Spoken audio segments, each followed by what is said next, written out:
اور اگلی بات کیا ہے؟ آقا کریم صلی اللہ علیہ وآلہ وسلم آپ نے ارشاد فرمایا کہ جو بندہ جا کے کسی عالم دین کی مجلس میں بیٹھے، کوئی عالم دین واز کر رہا ہے یا علماء کی مجلس ہے، وہاں پر بہت سارے علماء بیٹھے ہیں،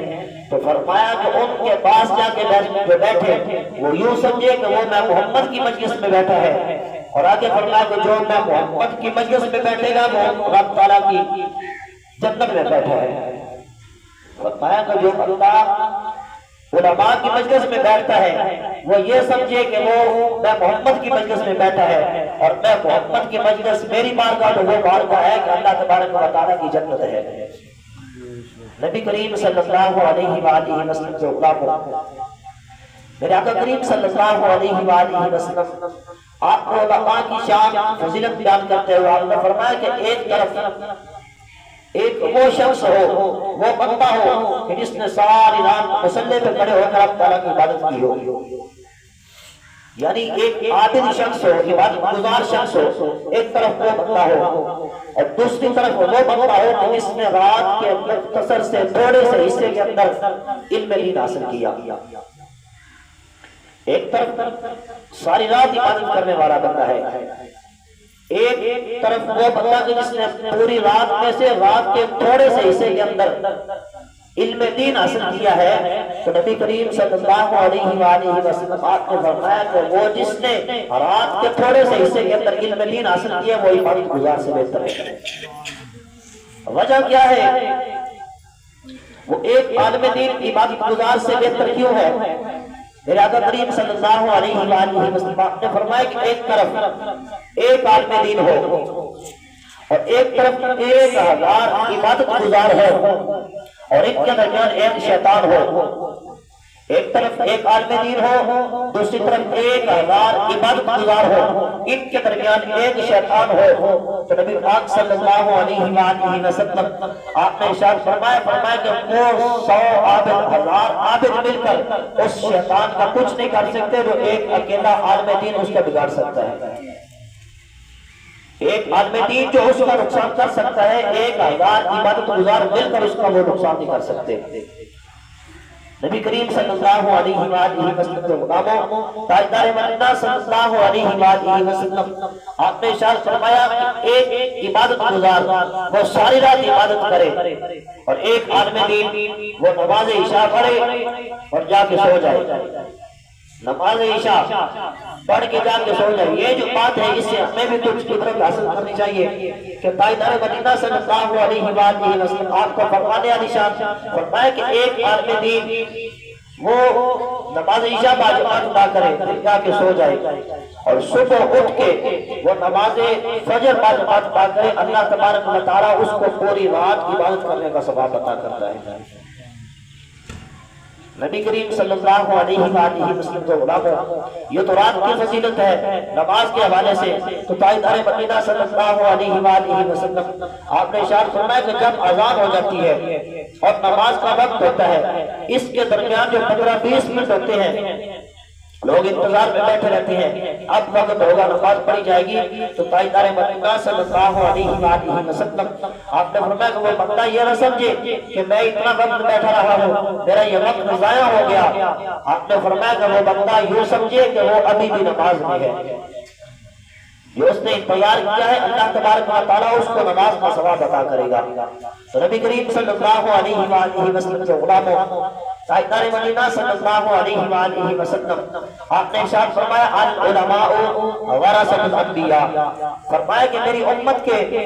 جو علماء ہیں، میری امت کے جو علماء ہیں، فرمایا کہ یہ انبیاء کے وارث ہیں۔ ایک مقام پر فرمایا کہ میری امت کے جو علماء ہیں یہ بنی اسرائیل کے جو انبیاء ہیں ان کی طرح ہے۔ جس طرح بنی اسرائیل کے انبیاء جس طرح تبلیغ کرتے تھے، تاجدار مدینہ صلی اللہ علیہ وآلہ وسلم آپ نے فرمایا کہ میری امت کے جو علماء ہیں وہ اسی طرح تبلیغ کیا کریں گے۔ تو نبی کریم صلی اللہ علیہ وآلہ وسلم کے غلاموں، آج کے اس مختصر وقت کے اندر جناب محترم امیر المجاہدین حضرت علامہ مولانا حافظ خادم حسین رضی اللہ عنہ آپ کے حوالے سے چند ایک باتیں آپ کو گوشہ گزار کروں گا۔ نبی کریم صلی اللہ علیہ وآلہ وسلم یہ شخصیت وہ شخصیت ہے کہ ایک استاد جو ہوتا ہے، استاد اس کی یہ خوش بختی ہوتی ہے، اس کا خاصہ ہوتا ہے کہ شاگرد یہ بات کرتا ہے کہ میں فلاں استاد کا شاگرد ہوں۔ جو شاگرد ہوتا ہے وہ یہ بات کرتا ہے، اگر اس سے اس کا تعارف پوچھا جائے کہ تو کون ہے، کس سے پڑھتا ہے، کون تیرا استاد ہے، تو ایک استاد کا یہ خاصہ ہوتا ہے کہ طالب علم شاگرد اپنے استاد کا نام بتاتا ہے کہ میں فلاں استاد کا شاگرد ہوں۔ اور اس کے برعکس امیر المجاہدین علامہ خادم حسین رضوی علیہ رحمہ، آپ کے جو استاد ہیں مولانا عبدالستار سعیدی صاحب، آپ یہ فرماتے ہیں کہ جب بھی مجھ سے بھی پوچھتے ہیں کہ تم کون ہو، آپ فرماتے ہیں کہ میں جو اپنا تعارف کرواتا ہوں، میں یہ تعارف کرواتا ہوں کہ میں خادم حسین کا استاد ہوں۔ نبی کریم صلی اللہ علیہ وآلہ وسلم کے غلاموں، کبھی کبھی ایک استاد جو ہے وہ پہچان کا باعث بنتا ہے شاگرد کے لیے، اور کبھی کبھی شاگرد جو ہوتا ہے وہ پہچان بن جاتا ہے اپنے اکابرین کے لیے۔ جتنے بھی لوگ اس دنیا میں آئے، کائنات عالم کے اندر جتنے بھی لوگ آئے، ہر بندے کا جو ماضی ہے، ہر بندے کا جو ماضی ہے اس کی شخصیت کے لیے اس کا ماضی دلیل ہے۔ یوں کہہ لیں کہ جس بندے کا ماضی اچھا ہوگا اس کا مستقبل جو ہے وہ بھی اچھا ہوگا۔ نبی کریم صلی اللہ علیہ وآلہ وسلم، آج لوگ اعتراض کرتے ہیں کہ نبی رحمت صلی اللہ علیہ وآلہ وسلم کو پتہ ہی نہیں تھا کہ میں نبی ہوں یا نہیں، 40 سال کے بعد جا کے پتہ چلا۔ تو صحابہ کرام علیہم رضوان آپ فرماتے ہیں کہ 40 سال کی عمر کے بعد آپ اگر اعلان نبوت نہ بھی فرماتے تو چہرہ انور ہی کافی تھا کہ لوگ چہرہ انور دیکھ کر مسلمان ہو جاتے۔ تو اب یہ نہیں کہہ سکتے کہ حضور نبی رحمت صلی اللہ علیہ وآلہ وسلم آپ کو علم نہیں تھا۔ یہاں پر مفسرین کرام نے بہت بڑی خوبصورت بات کی ہے۔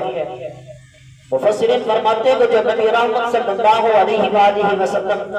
آپ کی وہ 40 سالہ زندگی ہے، وہی حضور علیہ السلام کی نبوت کی دلیل ہے کہ وہ 40 سال اس طرح گزرے تو کبھی نبی رحمت صلی اللہ علیہ وآلہ وسلم آپ کو زبان پر جھوٹ آیا، نہ کسی کے ساتھ کوئی کمی پیشی ہونے دی۔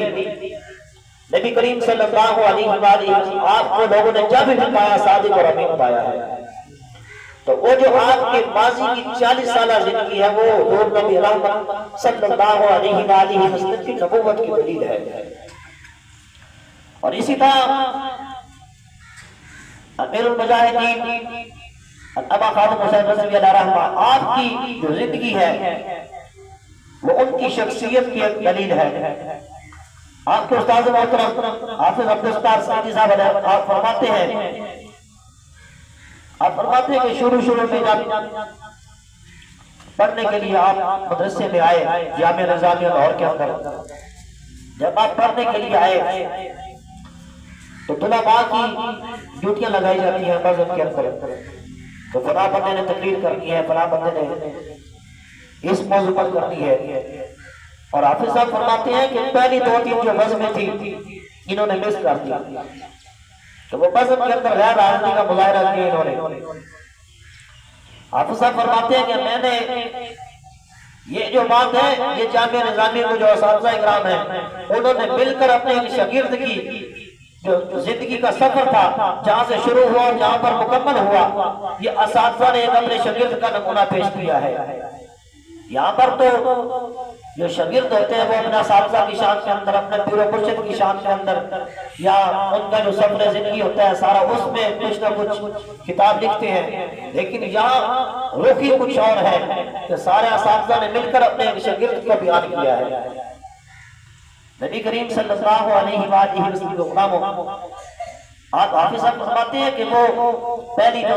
2-3 بزمیں تھی ان کے اندر انہوں نے تقریر نہ کی۔ جب تقریر نہ کی تو